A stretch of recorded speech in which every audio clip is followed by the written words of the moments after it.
Okay, this is my Raw review for Monday, December 3rd, 1st December, countdown to Christmas. Live from Greensboro, North Carolina. I swear, I thought they're in the Carolina region a couple weeks ago. Everyone was saying Ric Flair was going to return, but they're back in the area. And Raw was decent. It's not, wasn't amazing, but it wasn't all that. It wasn't too bad. It was better. It was like a 5 out of 10. It was quite average, and opened up with Team Hell No versus the Primetime Players, and pretty much the Shield interfered. They ambushed Kane, and I think this really set the pace for the whole show. Kind of, I got the hint that the Shield was not going to be seen the last of. It kind of showed that, oh, we're gonna do more with them, and we were, I guess my prediction was correct, and went to a backstage thing of Sheamus and Cena, and I swear these guys have the exact same personality, the cracky, corny jokes, and it was like there is your like dream couple, PG-13, like that's it right there. And AJ versus Tamina Snuka. Personally, I thought this match was going to be on pay-per-view, but I guess they're having it on Raw. Although Tamina did dominate about 98.9% of the match, AJ did get the roll-up and she won. But I really do think they could have held off on this match. Maybe have AJ face Alicia Fox and win, and then have Tamina just ambush her from there. But yeah, I didn't think they had to have a match so quick. CM Punk came to the ring, and with Paul Heyman, obviously, they started talking about the encyclopedia, and it seemed like Punk was going off on a lot of things about the hate that he's getting. And they announced that tomorrow, Wednesday, I think it's Wednesday, yeah, that CM Punk would be the longest reigning champion of the modern era. So 25 years, he would be the longest champion, and John Cena is the guy who holds that current spot. Now, if I was in Vincent K. McMahon's position, I would have booked CM Punk versus John Cena tonight on Raw, give him a good 30-minute match, and pretty much have the stipulation of if CM Punk loses, he's not going to beat Cena. Cena has to defend his place in history, and there you go. I know they have a whole little like program. You can have Dolph Ziggler interfere, and that sets up the match for TLC, and you could have had Ryback, or something could have happened. But I think those two should have had a match no matter what program they were in. But then Miz came out, and he was just horrible. I was like, man, like I got the feeling at the beginning, honestly, I was like, I have a like Miz is gonna come out of all these guys because they're really trying to push him as a good guy. And when he came out, it was just like, oh, here we go.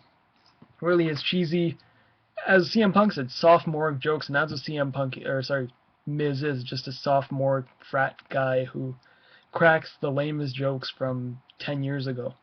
And he said, let's have a lie detector test, and Punk agreed. So that's your main event, a lie detector test, to see if Punk is in cahoots with the Shield and Brad Maddox. In a tag team match, John Cena, Sheamus versus Dolph Ziggler and Big Show. Crowd was really into this match. I think this was the loudest they really were for the whole night. And Big Show, surprisingly, was playing a very good big guy. He looked very strong. And the finish, White Noise and FU Stereo, White Noise and Attitude Adjustment, sorry. And Ziggler got pinned 2 weeks in a row. So I don't know what's going on there, but you kind of have him lose twice and he'll win at the pay-per-view. That's what I think, at least. And Flo Rida's going to be at the Tribute to the Troops. They did the little skit with the Muppets. And then Damien Sandow came out. This is what saved Raw on so many levels, because he did his whole little IQ looking for a protege. And he just cracked the funniest jokes, like so quick-witted. And his comedy just got over with the crowd and on the internet. And I'm a big fan of this guy. I really didn't like him at first, but I think if he keeps doing this and he just keeps entertaining with his mic skills, it's looking good for him. And he faced Santino Marella. And personally, the whole thing up till the match, I was enjoying. I know a lot of people didn't like it, but I thought it was fine. And Sandow won with his Terminus. And then Brad Maddox made his long-awaited return to Raw. And hey, Vicky gave him a match after he quote-unquote buttered her up. Said that if he wins, he'll get a contract. And we had Sin Cara versus Del Rio. Another decent match. Nothing really wrong with this. Sin Cara had a lot of the offense. And Del Rio just won with a cross arm breaker. And then we had Vince McMahon returning to Raw. And I think this he came out, if you guys didn't notice, at the 10 o'clock hour. And a lot of the time, the 10 o'clock hour is pretty much when Raw starts going downhill, when a lot of people get, I guess, fed up and like bored of Raw. They turn it off. So Vince McMahon kind of came out, because Vince McMahon is known as the guy who brings ratings up. So I think this was their way to really save those people who turn off Raw. So he came out and told Vicky to come out. Oh, Vicky came out first, obviously. And he quoted, and I quote, "Nobody likes a liar." Vince McMahon, if you guys know the history of this guy saying nobody likes a liar, I just found this so ironic, and I even tweeted it, because I'm like, this is unbelievable that he's even saying this. But Vicky made 2 matches, Ziggler and Cena in a ladder match for Dolph Ziggler's Money in the Bank. And if CM Punk fails his lie detector test, it'll be Paul Heyman versus Ryback next week.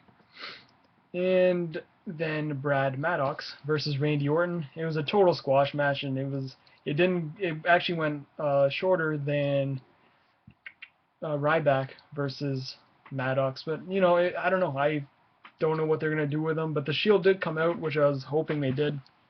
Attacked Orton, and it's an injustice. You know, it kind of makes sense why they would come out, because you know they're kind of throwing Maddox and the shark. He's a small fish in a big pond, or something. I don't know how that analogy goes, but you know, fair enough. I would understand why they would come out. And we had a fatal 4-way match. First it was a tag match, turned into fatal 4-way. Raw Active saw whose title would be on the line. Ended up being Cesaro's, and he won. It was a fine match, nothing bad. It was whatever. And the lie detector test. Another thing, CM Punk went off on the Miz, saying things like no one remembers his WWE title run. Nobody remembers him at WrestleMania. He had a concussion at WrestleMania. He doesn't know how to wrestle. He didn't pay attention in school, wrestling school, that is. And all Miz is saying is, "So does your mama." And just another one of those sophomoric jokes that clearly is very, very passé, if I must say so myself. But when he was asked about the Shield and Maddox, he just kept quiet. And then the Shield came out. They attacked The Miz, and then Team Hell No came out, kind of made it even for the most part. And then Ryback came out, cleaned house, and Punk was left there in the ring. Ryback came back, shell shock, hit him with a table, hit him with a ladder and a chair. He put him through a table, and Ryback is left standing tall. That's Raw, and it was quite, you know, it was nothing. Good to see the Shield as being, you know, shown as a main event play, someone to be reckoned with. CM Punk's going off on everybody. John Cena and Sheamus make quite a tag team.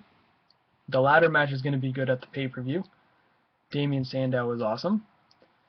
There was no Rey Mysterio on this show, I just recognize now. And then Vince McMahon is Vince McMahon. Quite honestly wouldn't mind if he never comes back again, because the more I think he comes out, the more I personally get sick of him. I'm not a fan of Vince McMahon at all. I don't know. Maybe it's just me. Maybe I'm a little crazy. But that's Raw, and I'll see you guys in the next video.